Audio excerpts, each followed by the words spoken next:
As tempestades não são apenas inevitáveis, elas são imprevisíveis. Elas chegam de súbito.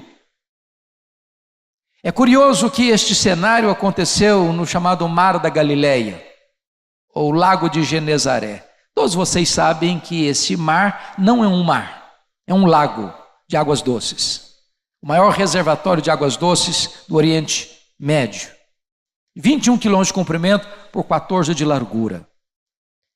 Esse Mar da Galileia, ele é encurralado pelas montanhas, do lado oriental as montanhas de Golã e do lado ocidental as montanhas da Galileia. No extremo norte fica a maior montanha de Israel, o Monte Hermon, cujo cimo fica sempre coberto de gelo. De vez em quando acontece um fenômeno nessa região. O vento gelado descendo das montanhas, ou do Monte Hermon, encurralado por essas montanhas, bate na superfície desse lago, que está a 200 metros abaixo do nível do mar Mediterrâneo. E mesmo só a pino começa uma terrível tempestade de vento. Muito provavelmente foi isso que aconteceu. Jesus entra no barco com os discípulos, vai lá para trás e dorme, e enquanto navegam, chega uma tempestade súbita e avassaladora. É assim na vida também. Você levanta de manhã como um dia normal, leva os filhos para a escola e de repente um acidente, e de repente um fato que transtorna a sua vida. Mas em terceiro lugar, as tempestades são inevitáveis, imprevisíveis, mas elas são também inadministráveis.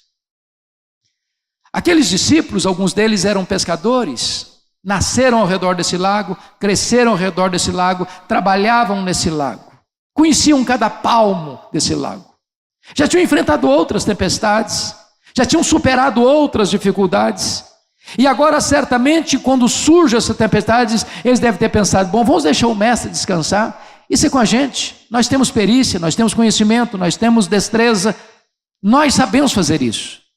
Mas quanto mais eles tentavam resolver o problema se agravava, o mar se revoltava, as ondas chicoteavam com rigor desmesurado aquele barco frágil, o vento se agigantava, ameaçando e conspirando contra eles. É assim na vida, irmãos. Um problema doméstico às vezes se transforma num monstro e você não sabe mais como lidar com ele. Quantas vezes eu já ouvi a esposa aflita dizer o seguinte: eu casei-me com este homem e de repente este homem é uma outra pessoa, é um monstro, não é aquela pessoa por quem me apaixonei, com quem me casei, é outra pessoa, violenta, rude, cruel comigo. Quantas vezes aquele filho amável, doce, submisso, meigo, se transforma num menino rude com os pais, agride os pais. Quantas vezes essas tempestades vêm e nós não sabemos como tratar, nós não sabemos como resolver. Mas finalmente, quarto lugar, à guisa de introdução, as tempestades são também pedagógicas. Deixa eu dizer uma coisa para você. Nós não acreditamos em acaso, nós não acreditamos em sorte, nós não acreditamos em olho gordo, nós cremos que a mão de Deus dirige o nosso destino. Nós cremos que nada acontece conosco sem que haja um propósito maior de Deus. Então preste atenção nisso. Deus não desperdiça sofrimento na vida de seus filhos. Se você está enfrentando uma tempestade na vida, se você está enfrentando uma crise na família, se você está passando por uma aflição na sua alma, se você está lidando com alguma situação adversa na sua história, entenda isso, Deus tem um propósito nisso. As tempestades não vêm para nos destruir, as tempestades vêm para tonificar as musculaturas da nossa alma. As tempestades não vêm para nos colocar lá no fundo do mar, as tempestades vêm para nos dar a consciência de que quando os nossos recursos acabam, os recursos de Jesus Cristo continuam plenamente disponíveis. Então, dito isso, eu gostaria que você olhasse comigo para entrarmos no texto. O contexto aqui é que Jesus passara todo aquele dia ensinando as parábolas do reino. E se você já falou e ensinou o dia todo, sabe que isso produz exaustão. Então, já no final do dia, Jesus entra no barco com seus discípulos e dá uma ordem para eles: passemos para outra margem. E enquanto navegam, Jesus foi para a popa do barco, pegou um travesseiro, deitou e dormiu. Ele era um homem, perfeitamente homem, cansado, dormiu.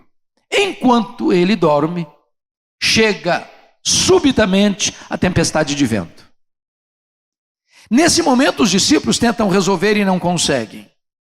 Quando a situação está para eles inadministrável e eles só enxergam a carranca da morte, então desesperados chegam para Jesus e perguntam: mestre, não te importa que pereçamos?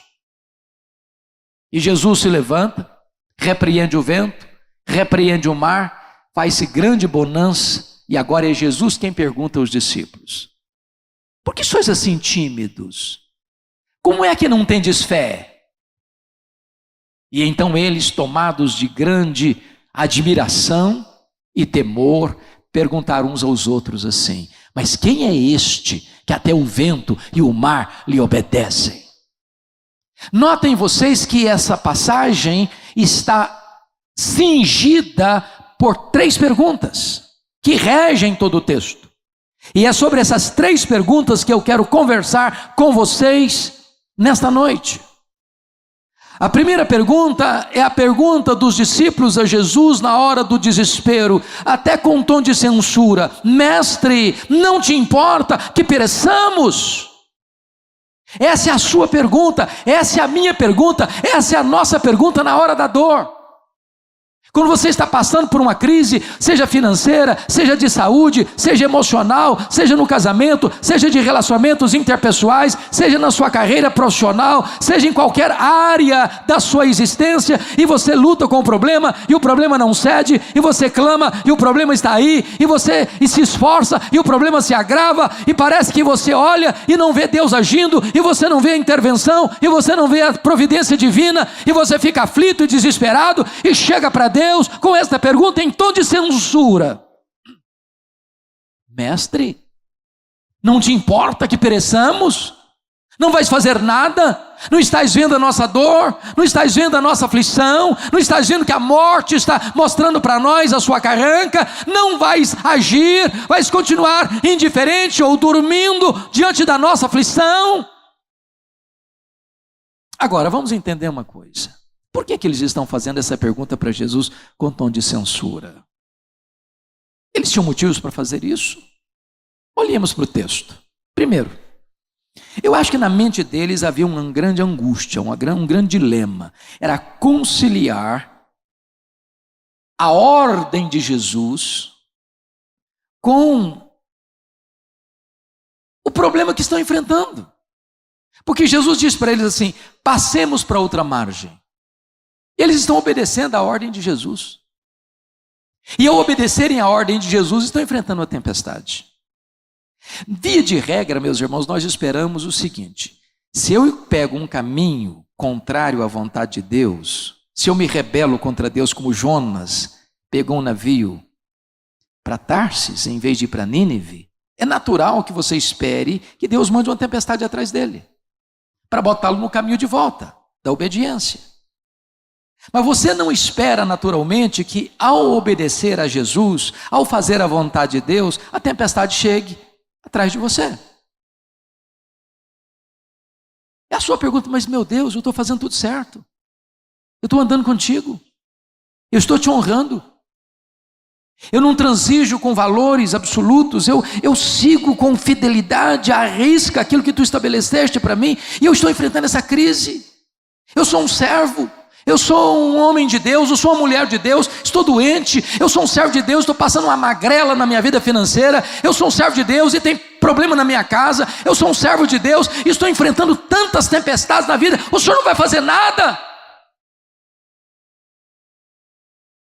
Mas em segundo lugar, irmãos, eu acho que eles têm um segundo problema para administrar, é conciliar a urgência da necessidade deles com a aparente demora da intervenção de Jesus.